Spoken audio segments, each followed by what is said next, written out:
ঠিক আছে, তাহলে ফোনটা খুলে ফেলি। আমাদের অলরেডি কাটা আছে। এটা হচ্ছে আমাদের মূলত ডিভাইস। দেখেন কতটা সুন্দর করছে, ফিনিশিংটা কতটা সুন্দর, তারপরে ফোনের গেটআপটাও অনেক সুন্দর। আমি এর পাশের দিকটা যদি একটু দেখাই তাহলে আরও বেশি ক্লিয়ার হয়ে যাবে। ফোনটা রেখে দিলাম। এরপরে আমরা এর মধ্যে দেখব কি রয়েছে। এরপরে রয়েছে এটা ব্যাটারিটা একটু দেখেন।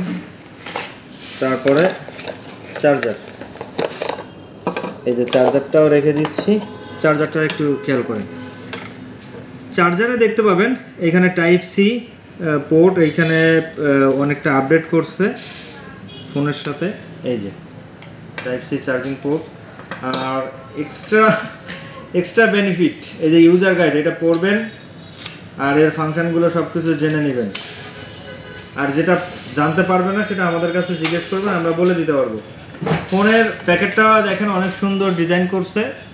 আর এইখানে যে জিনিসটা হাইলাইট করে দিয়েছে দেখেন, এই যে ইউটিউব ভিও ক্লাউড অ্যাপস। হ্যাঁ, এইখানে আরেকটা জিনিস রয়েছে, রিপ্লেসমেন্ট গ্যারান্টি 1 ইয়ার।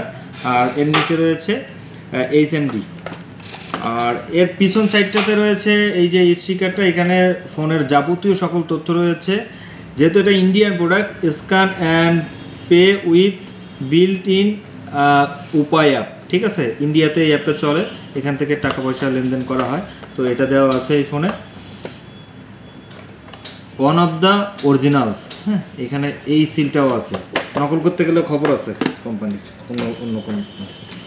ব্যাটারি এমপিআরটা যদি আমি আপনাদেরকে একটু ক্লিয়ার করি তাহলে এটাতে রয়েছে 1450 mAh, 3.8 ভোল্ট, হ্যাঁ, 5.51 ওয়াট।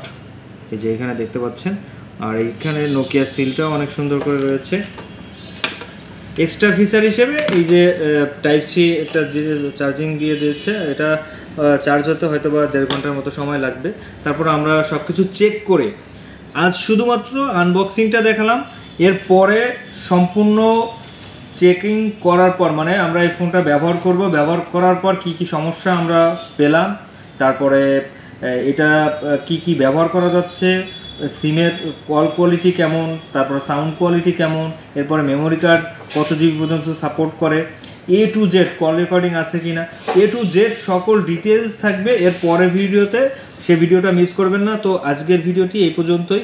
ভালো থাকুন সবাই, সুস্থ থাকুন। আর পরবর্তীতে দেখা হবে নতুন করে এই ফোনেরই ভিডিও নিয়ে, সেটা হবে পুরো ফাইনাল রিভিউ।